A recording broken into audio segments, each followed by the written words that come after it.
Pemirsa, aksi damai 4 November di Jakarta yang diikuti ratusan ribu orang berakhir ricuh. Padahal sejak siang hingga maghrib aksi besar tersebut berjalan tertib, aman, dan damai. Kericuhan yang pecah disayangkan Presiden Joko Widodo. Presiden pun menuding ada aktor politik yang menunggangi aksi menuntut proses hukum kasus dugaan penistaan agama oleh Gubernur Petahana Basuki Cahayapurnama. Sayangnya Presiden tidak merinci siapa aktor politik yang menunggangi aksi 4 November itu.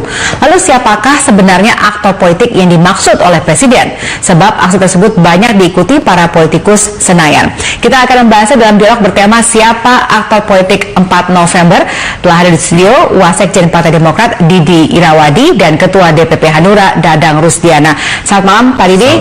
Selamat malam Pak Dadang. Terima kasih sudah bergabung bersama kami. Sebelum kita mulai dialog, saya akan menyampaikan informasi terlebih dahulu. Pemirsa, Wakil Ketua DPR Fahri Hamzah ikut turun ke jalan bergabung bersama ribuan massa aksi damai 4 November. Di aksi tersebut, politikus PKS itu menjelaskan cara menjatuhkan Presiden, salah satunya lewat cara legal, parlemen ruangan, atau impeachment. Berikut petikan suara Fahri Hamzah.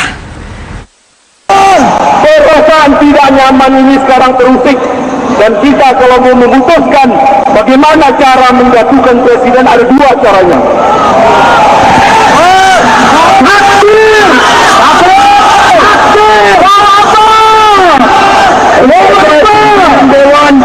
Sebagai pimpinan Dewan, saya akan memberitahu cara yang legal. Ya, ini bukan jalan revolusi. Jangankan untuk menjatuhkan seorang Ahok, menjatuhkan Presiden Jokowi pun sudah ada surat.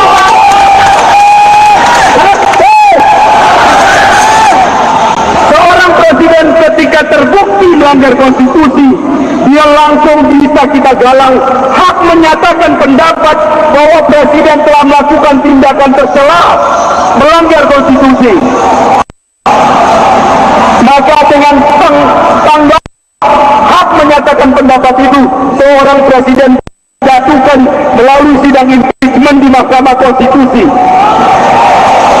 Itu jalur parlemen ruangan. Tapi kalau di jalur parlemen jalanan, Habib Rizik yang lebih banyak tahu. Baik, langsung saja kita mulai dialog kita malam hari ini.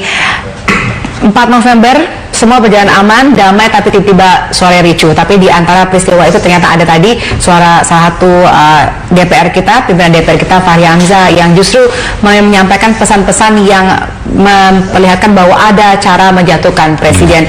Apakah ini, menurut Bapak-Bapak ini, adalah satu contoh yang mungkin dicoba digambarkan oleh Presiden ketika mengatakan bahwa ada aktor politik yang menunggangi aksi 4 November, Pak Didi?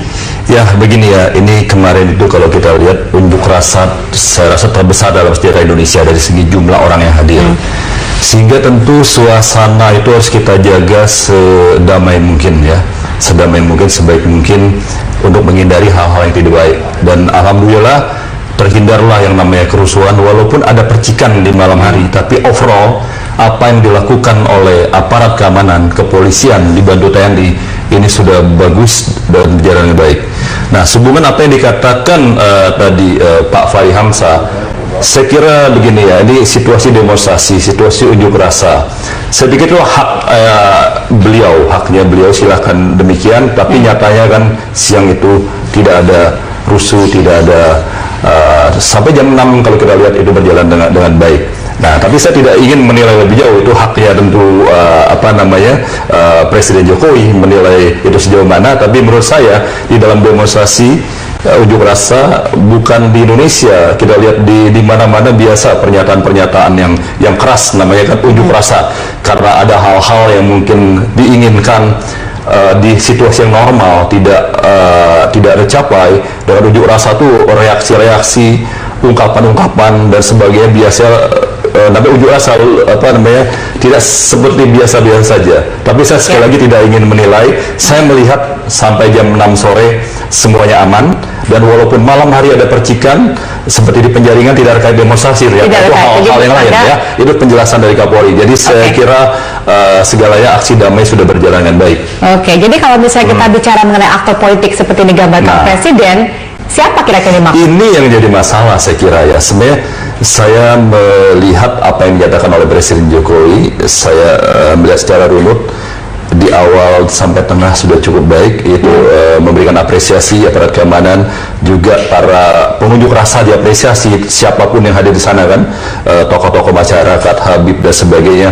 Tapi di ujungnya, di akhirnya saya kira, maaf saya katakan ini kurang tepat, kurang bijaksana. Saya pikir malah kita kan ingin menyelesaikan persoalan itu selesai tuntas, tapi menimbulkan spekulasi-spekulasi yang bisa jadi liar, maaf saya katakan liar, karena tidak sepatutnya pernyataan itu, kecuali sudah yakin ada aktor politik ya. Kalau memang itu ada, ya sebutkan saja, nggak boleh waktu lama-lama disebutkan supaya tidak timbul spekulasi yang tidak baik, sehingga akhirnya saling tuduh-menuduh di masyarakat, dan ini kurang sehat di dalam berdemokrasi. Ini hemat saya. Jadi pernyataan Presiden sudah baik, tapi di ujungnya kalau tidak segera menyebut siapa aktor yang diduga, yang dimaksud, tentu ini menimbulkan masalah baru, menuding di masyarakat, karena di ujungnya ada percikan-percikan yang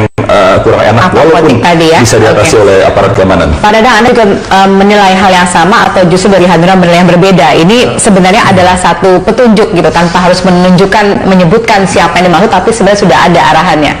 Pertama, melihat gerakan massa yang luar biasa, tentu ada aktornya.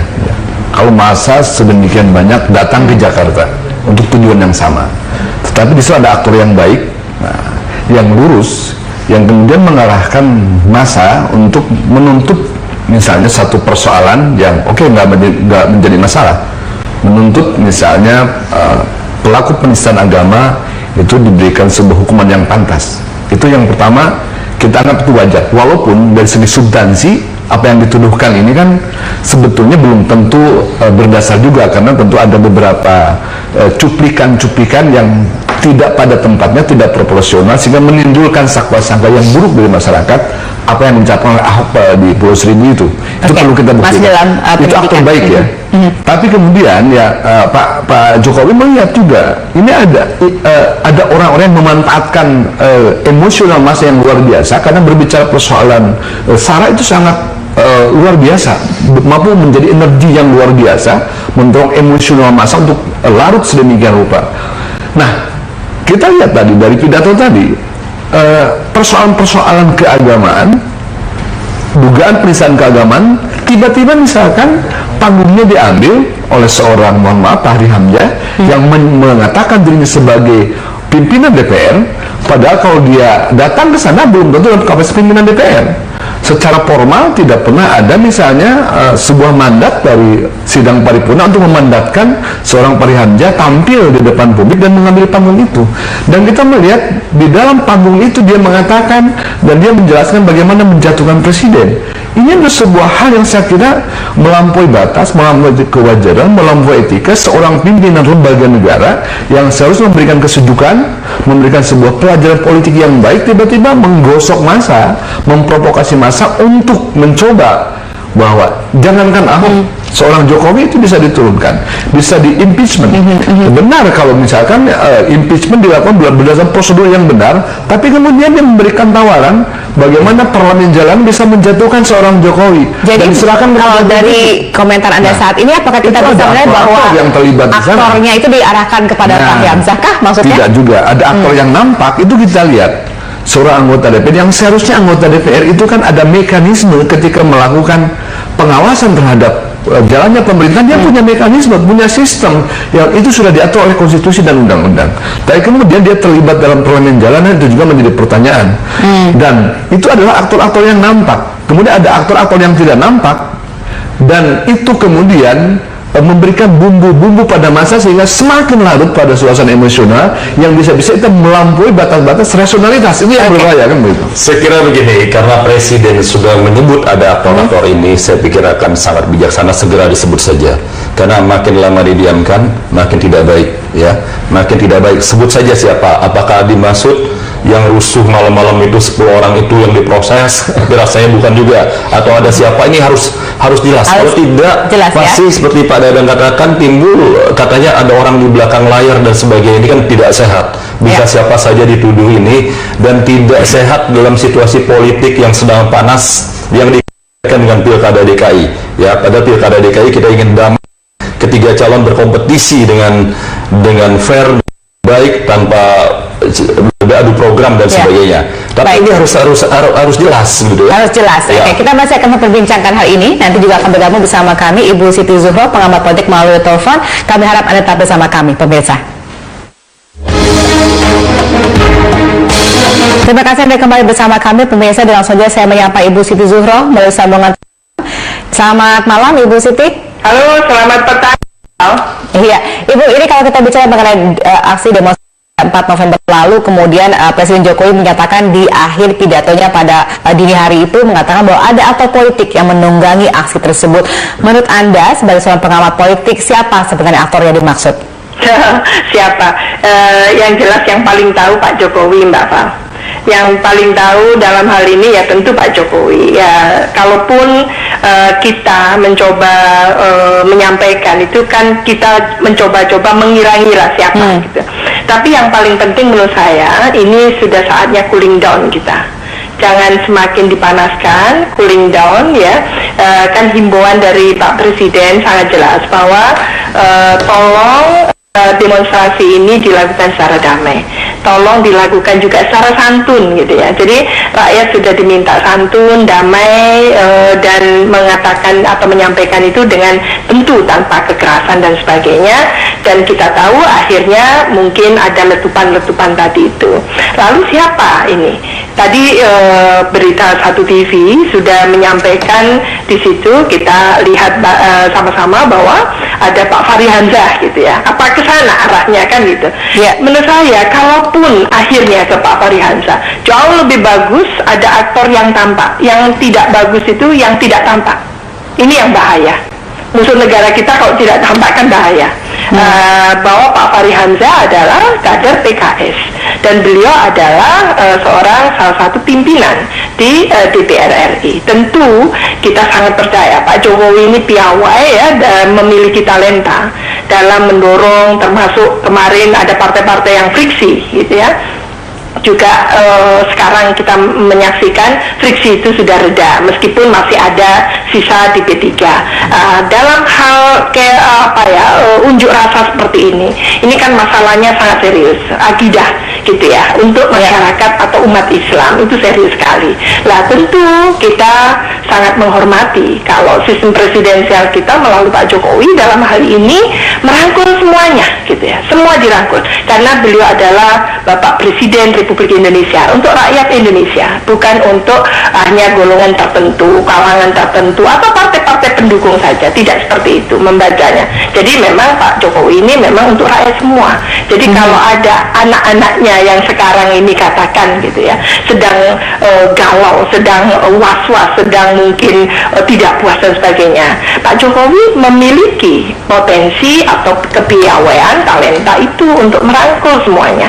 Jadi jangan menunjukkan atau bahkan mengatakan yang tadi disebutkan ini malah menimbulkan kegalauan baru ya, kerancuan baru yang saya khawatir malah nanti memunculkan satu katakan gitu rumor-rumor politik yang akhirnya seperti ada memunculkan fitnah-fitnah politik. Gitu. Mungkin karena awalnya kan memang aksi ini adalah ditujukan untuk protes, dalam bentuk protes terhadap dugaan kasus penistaan agama yang dilakukan oleh Basuki Cahayapurnama. Tapi kemudian dalam peristiwanya ada seperti tadi cuplikan pidato Fahri Hamzah mengatakan soal menjatuhkan presiden, parlemen jalanan, parlemen yang resmi di ruangan. Apakah itu yang dimaksud sebenarnya ada semacam aksi politik atau aktor politik yang menunggangi dan isu politiknya dalam untuk menjatuhkan presiden begitu? Iya, baik Mbak Fal. Jadi kita harus membedahnya itu secara utuh gitu. Mengapa ada katakan gitu unjuk gitu ya, unjuk rasa dari umat Islam dari berbagai daerah dan sebagainya itu. Nah ini yang harus dipahami. Oh ternyata mungkin komunikasi yang breakdown, ada komunikasi yang tidak lancar, tiadanya kanalisasi yang memadai, yang tidak cukup kan gitu. Lah kalau itu halnya tentunya Pak Presiden yang sudah melakukan pendekatan-pendekatan kepada katakan Pak Prabowo sebagai pimpinan atau ketua umum Gerindra dengan 3 ormas Islam itu, dengan MUI, dengan PP Muhammadiyah dan PBNU, itu menurut saya sangat tidak cukup gitu. Itu yang saya katakan sejak hari pertama Pak Jokowi melakukan itu, tentu kita mengapresiasi karena itu menunjukkan kenegarawanan yang sangat memadai, yang betul-betul bagus passionnya ke sana. Tapi itu tidak cukup karena ini sudah menyangkut berbagai katakan gitu ya kehendak yang harusnya juga mengundang perwakilan-perwakilan. Jadi tidak perlu ditarik-tarik bahwa ini lalu akan menjatuhkan Pak Jokowi. Tidak seperti itu. Itu yang juga saya argumentasikan lama. Dari mana rumusnya menjatuhkan Pak Jokowi? Kan itu. Jadi kita tetap konstitusional, kita tetap jernih, dan tentunya kita mengharapkan Pak Jokowi harus tegar menghadapi ini dengan betul-betul menunjukkan kepemimpinannya di kelasnya gitu. Karena semuanya ini anak kepingin dirangkul, kepingin diayomi kan gitu. Tidak hanya ada yang merasa dilebihkan, ada yang dikurangkan kan gitu. Jadi kita melihatnya ini Indonesia sekali gitu Mbak. Jadi menurut saya kalau memang ini gerakannya untuk menggulingkan, tidak begini ceritanya. Tidak begini ceritanya. Tahan dulu Ibu Siti. Saya ingin meluruskan karena saya harus netral kan katanya itu tadi. Ini jadi yang saya harapkan justru sekarang ini cooling down. Tentunya Presiden dengan otoritas dan kewenangannya, dengan jejaringnya, fasilitas yang dimiliki dan sebagainya itu bisa melakukan apapun gitu ya, termasuk meredam semua ke akar masalahnya. Kita harapkan juga begitu bisa cooling down ya Bu. Tapi Ibu tahan dulu Bu, jangan ditutup dulu sambungan teleponnya. Kami akan berdialog dengan yang di studio. Ya Pak Didi, ini kalau kita lihat tadi kan katanya sebenarnya ini harusnya tidak perlu ada lutupan-lutupan, juga pengucapan ada aktor atau politik, dan tidak melulu juga mengarah ke Fahri Hamzah seperti katakan Ibu Siti Zuhro. Nah, menurut Anda sebenarnya siapa yang di sini diarahkan sebenarnya? Karena kan kalau kita lihat sebelum-sebelumnya juga ada, misalnya waktu itu Pak SBY sempat memberikan pernyataan khusus gitu bahwa janganlah mengarahkan kepada kami tidak mendanai dan lain-lainnya. Nah, apakah memang ada perasaan dari Demokrat ini mengarah kepada Demokrat? Saya kira begini, kalau statement Pak SBY kan jelas kemarin ya, mengatakan bahwa tidak ada kaitannya dengan Mas Agus maju pilkada DKI karena ingin berkompetisi dengan sebaik-baiknya. Lalu timbul di publik menjelang 4 November itu isu-isu yang luar biasa dan juga intelijen kita yang tidak akurat yang mengarah ke Pak SBY. Wajar sekali dong seorang Pak SBY lalu memberikan penjelasan,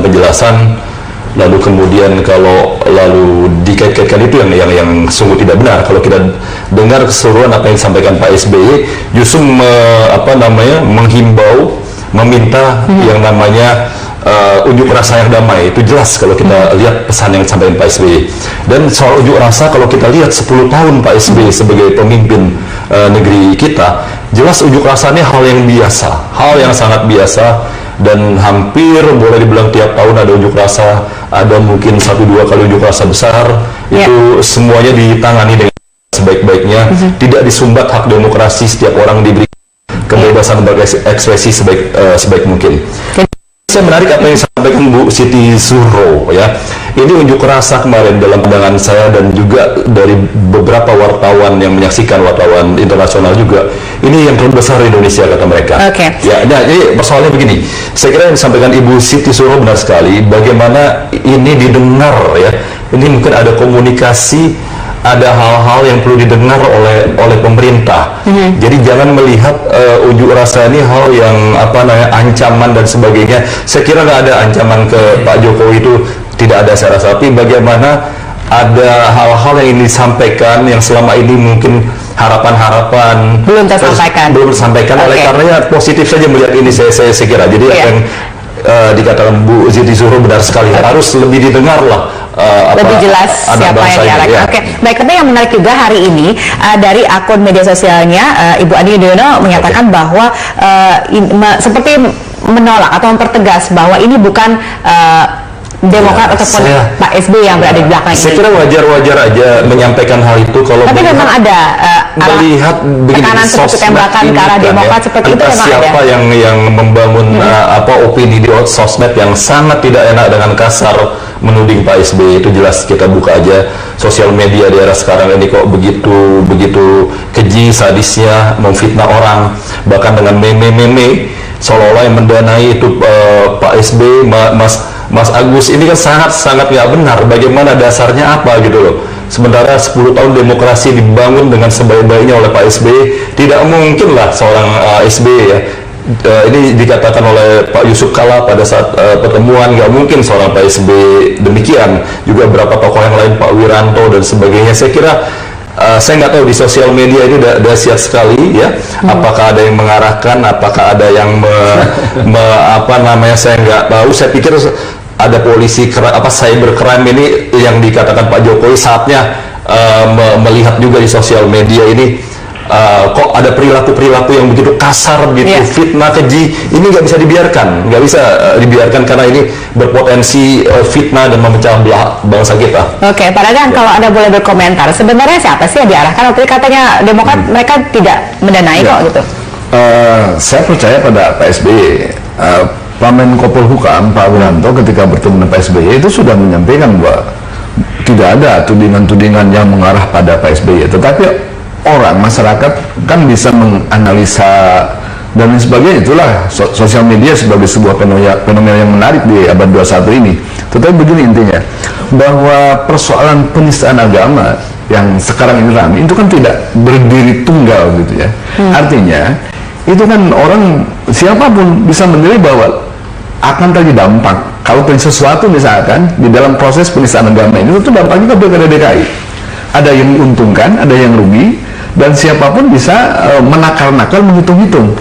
Ketika misal, mohon maaf nih, ketika didorong ada proses hukum terhadap Ahok, ini semua karena dimanipulatif oleh si Buniani itu, sehingga semuanya informasi tidak utuh, maka semua mendorong, semua tidak menjunjung misalkan ajas praduga tidak bersalah. Jadi artinya bahwa Ahok harus dihukum. Nah, ketika Ahok misalkan digonjang-ganjing, walaupun itu prosesnya lama kan, karena seorang Ahok tidak bisa mengundurkan diri. Tetapi misalkan target mereka kan Ahok tersangka.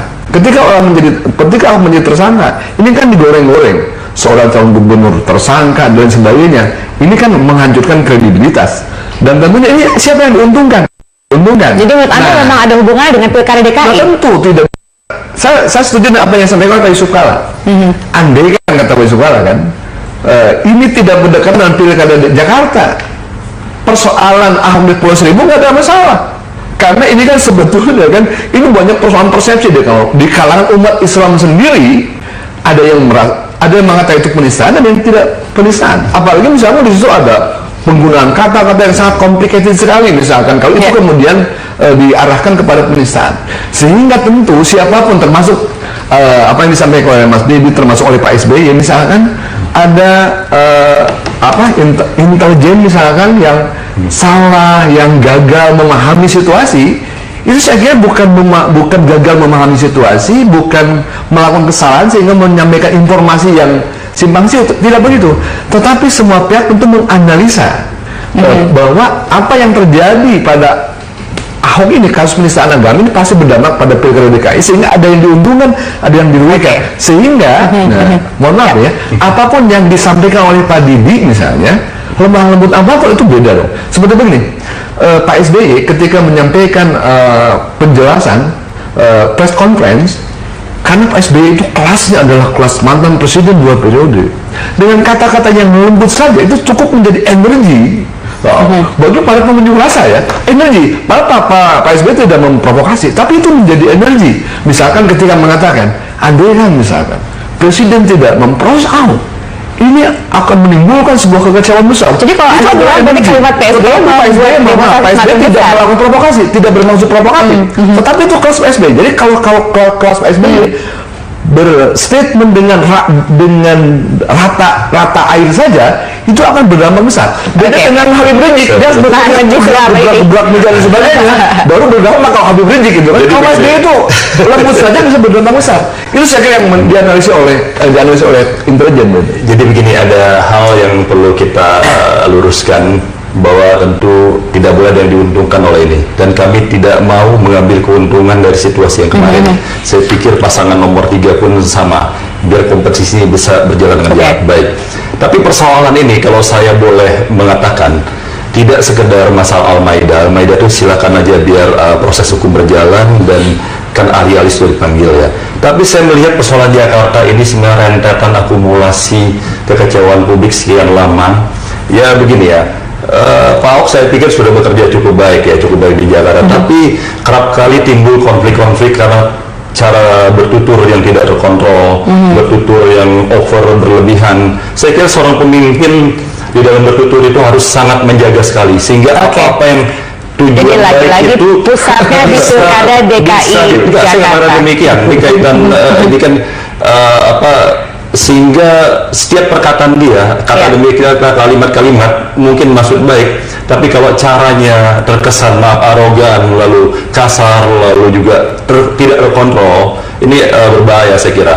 Karena pemimpin dimanapun harus punya kecerdasan emosional, saya katakan. Jadi Pak Ahok sudah bekerja dengan cukup baik, tapi hal-hal itu yang harusnya bisa ke depan. Kalau ini kompetisi ini dilanjutkan, ya hal-hal itu bisa lebih dijaga dengan baik sehingga cooling down ya, tidak terlalu panas Pilkada DKI-nya. Baik, Ibu Siti, kami harap Anda masih tetap bersama kami nanti. Kami akan kembali usai jeda berikut ini, pemirsa. Terima kasih Anda kembali bersama kami, pemirsa. Langsung saja saya bertanyakan kepada Ibu Siti, kalau dari dialog kita sih tergambar bahwa sebenarnya bukan dari pihak CKS, misalnya bukan juga dari pihak Fahri Hamzah dikatakan dalam dialog kita sebagai aktor politik yang dimaksud oleh Jokowi pada saat pidatonya hari itu.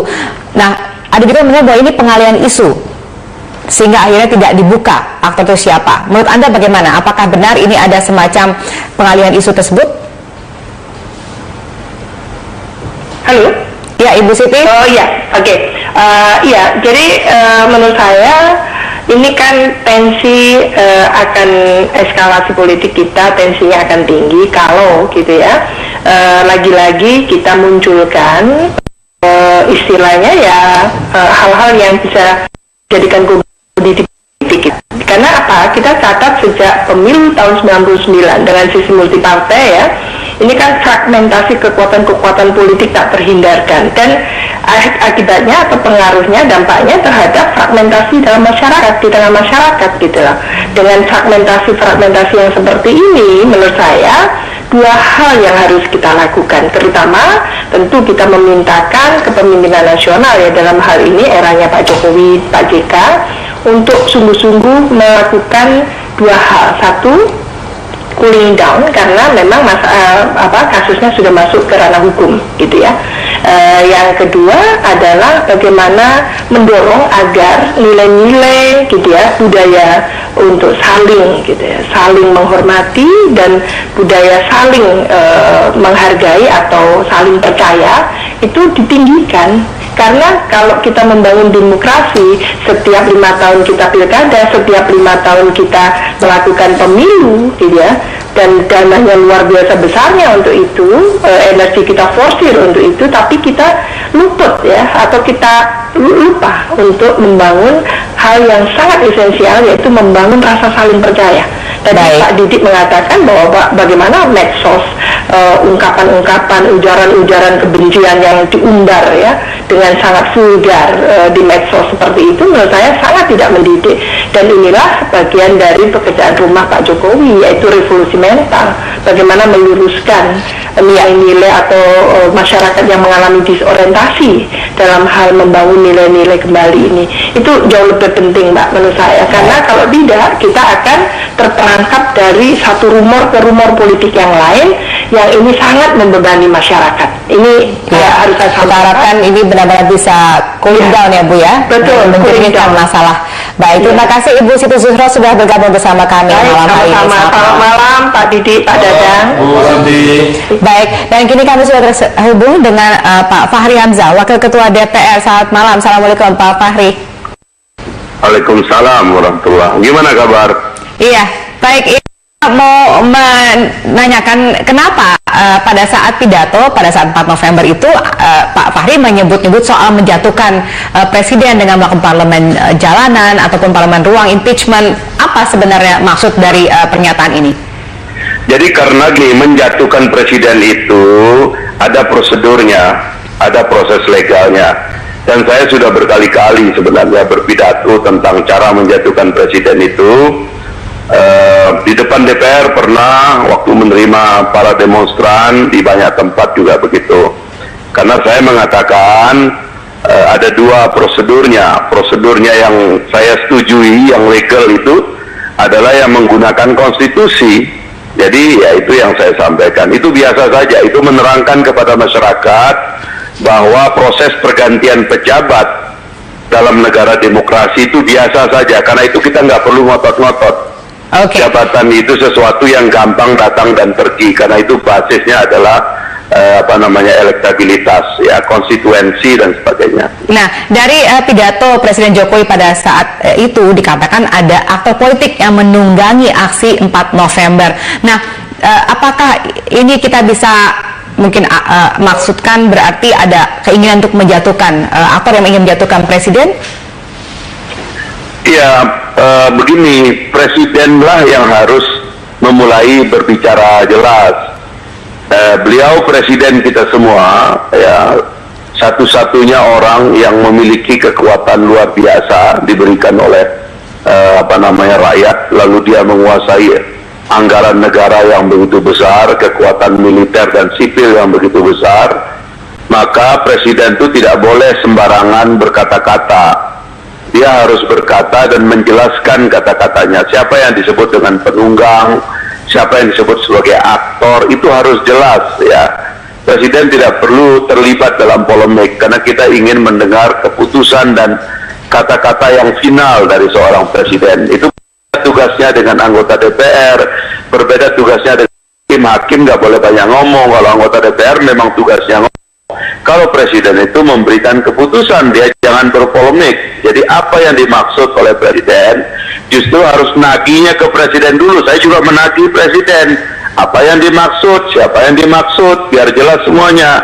Jangan kemudian omongan presiden ini membuat kita pusing semuanya, ya kan? Padahal dia harus memberikan kejelasan dan keputusan. Begitu cara kita bernegara, Mbak. Kalau kita mau mengerti apa fungsi dan tugas dari kepemimpinan seorang presiden dan apa tugas yang lainnya sebagai rakyat, sebagai politisi dan sebagainya, begitu.